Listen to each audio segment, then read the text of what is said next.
What it do, glitches? It is officially the end of week 2 for the Artist Way with Julia Cameron. Um, this week, this week was cool. I'm finding myself getting distracted. Like, we'll get into it.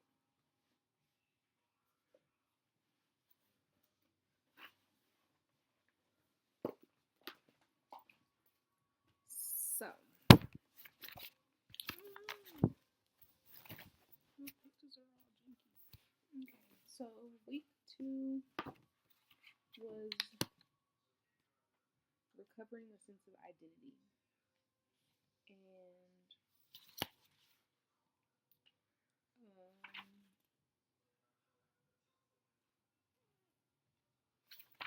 we went over how self doubt can lure us into self sabotage. We have established poisonous playmates, and as our artists' protective parents, we must learn to place our artists with safe companions. We learned about crazy makers, which are pretty much like textbook narcissists. Crazy makers are those personalities that create storm centers. Like, they function off of dysfunction. Um, the crazy making dynamic is grounded in power, and so any group of people can function as an energy system to be exploited and drained. We're not gonna go too deep into that, but when I read this whole section, I was just like, wow, I know one of these people. It says crazy makers break deals and destroy schedules. Crazy makers expect special treatment. Crazy makers discount your reality. Crazy makers spend your time and money. Crazy makers triangulate who they deal with. Crazy makers are expert blamers. Crazy makers create drama but seldom where they belong. Crazy makers hate schedules except their own. Crazy makers hate order. Crazy makers deny that they are crazy makers. That was just, it just gave like, they are narcissists. And narcissists don't acknowledge that they're narcissists, but the narcissist benefits off of vamping your energy. Like, right? Then we got into skepticism and um, how this barrier can, how it can present itself in your life.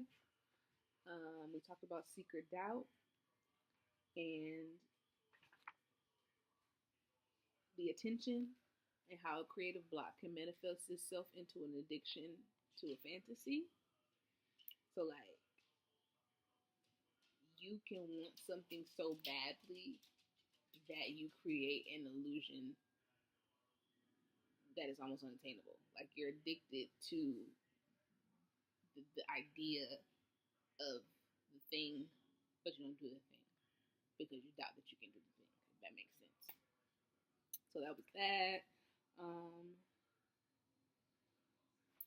then we went into the rules of the road. In order to be an artist, I must. This chapter, I listened to more than I read, so I have like connection to it, but not direct connection as if I would have read it. So just transitioning into um, this week's tasks. This week I chose 3 tasks along with my artist date. No, 2 tasks. 2 tasks in my artist date. I did Where Does Your Time Go? And I did the Life Pie. And so for Where Does Your Time Go? It says list 5 major activities this week. How much time did you give to each one? Which were what you wanted to do and which were your shoulds? How much of your time is spent helping others and ignoring your own desires? Have any of your black friends triggered doubts in you? Take a sheet of paper, draw a circle. Inside that circle, place topics you need to protect. Place the names of those you find to be supportive. Outside the circle, place the names of those you must be self protective around just now. Place this safety map near where you write your morning pages. Use this map to support your autonomy. Add names to the inner and outer spheres as appropriate. So, I also won't dive into the details about who I put where in what placements, but I think by establishing that there are things that are close to me and there are things that I don't want to deal with, there's some sense of relief there, but it's not total. It's not total relief. And then the life pie, another circle. Draw a circle divided into 6 pieces of pie. Label one piece spirituality, another exercise, play, work, friends, romance, and adventure. Place a dot in each slice at the degree to which you feel fulfilled in that area. Outer rim indicates great, inner circle indicates not so great. Connect the dots, and this will show you where you are lopsided. So I'll show y'all that.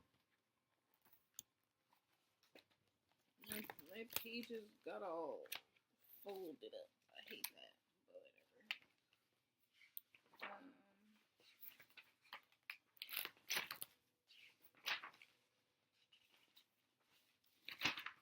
So this is my life pie, and it's giving rumbus. It's giving imbalanced. It's giving how you got corners in a circle. So, I was able to identify those things, and then it says give attention to your impoverished areas and nurture them.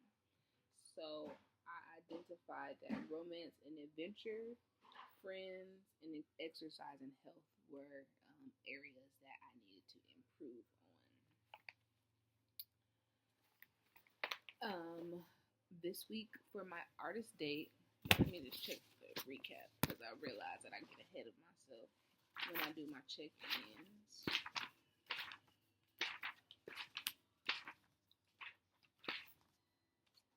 Okay. Yeah.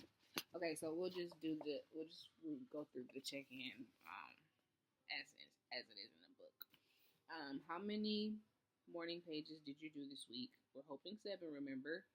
How was the experience for you? How did the morning pages work for you? Describe them. Remember, if you are writing morning pages, they are working for you.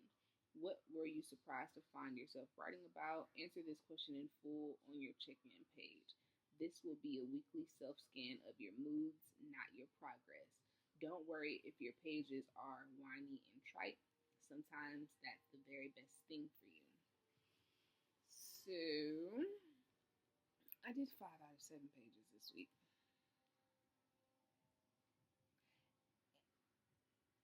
And I could have done it today. I still feel like I can today, but I feel like if the day is so far gone, it's kind of too late, and I've kind of reconditioned or repositioned myself to make them daily pages and not morning pages, just because I'm finding my mornings be gone.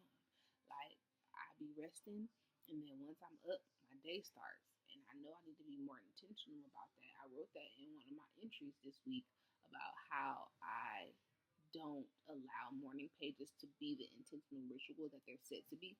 And I just kind of get to it when I do. And that kind of defeats the purpose of the stream of consciousness versus having my whole day to discuss. Like, I don't know. But 5 out of 7 days, I'm aiming to do better this week. I finished my last journal, the one that I showed y'all last week. I finished it. So I think I'm going to just utilize the artist way. I know I said I was going to keep them separate, but it's kind of hard to journal twice. Like, it's hard to do a personal journal and my artist journal when I kind of say the same shit. So I'm going to allow the artist way journal to be my journal intermediate. And then once I finish the artist way, go back into my personal journal. So I know the days that I missed in this, I journal in my personal journal, and it's still just like I don't, I don't want to feel like I'm slacking. And I know this is still like a self accountability thing, but 5 out of 7. Last week was 6 out of 7. This week is 5 out of 7, and that's a decline. But at least I'm doing them. Um,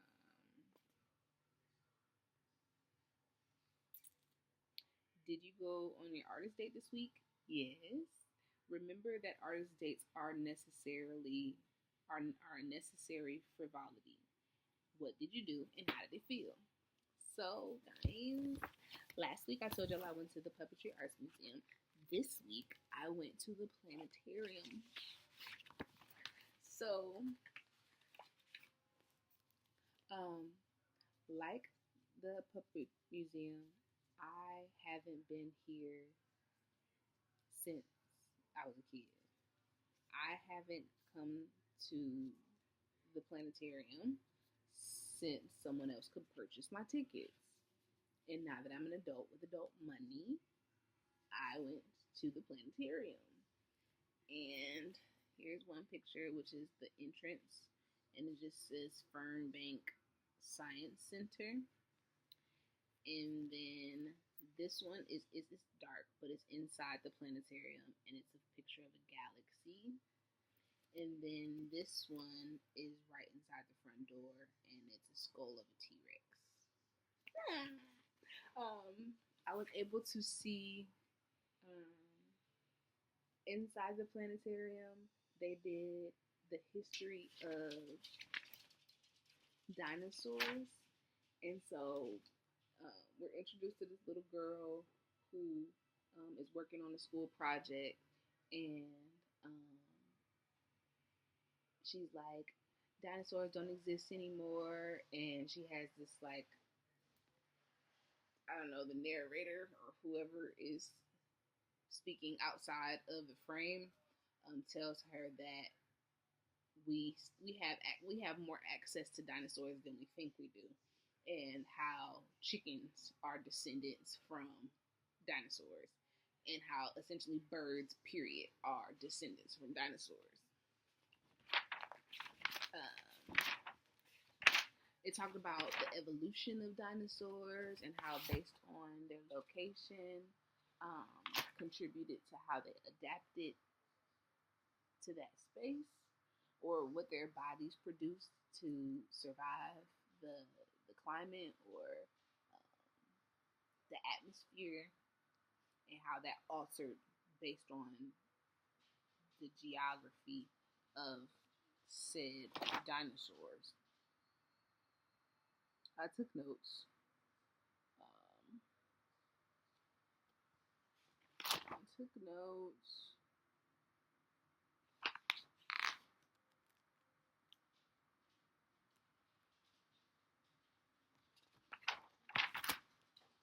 Yep.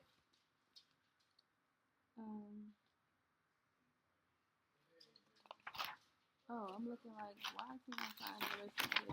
Because it was in last week. Oh. Yeah. Okay. Okay, but you said y'all did order it, or y'all about to order? We did. It's here. Oh shit. Okay, but pizza. 7:44. We're doing Ramadan, and the sun has said now everybody's talking about eating. But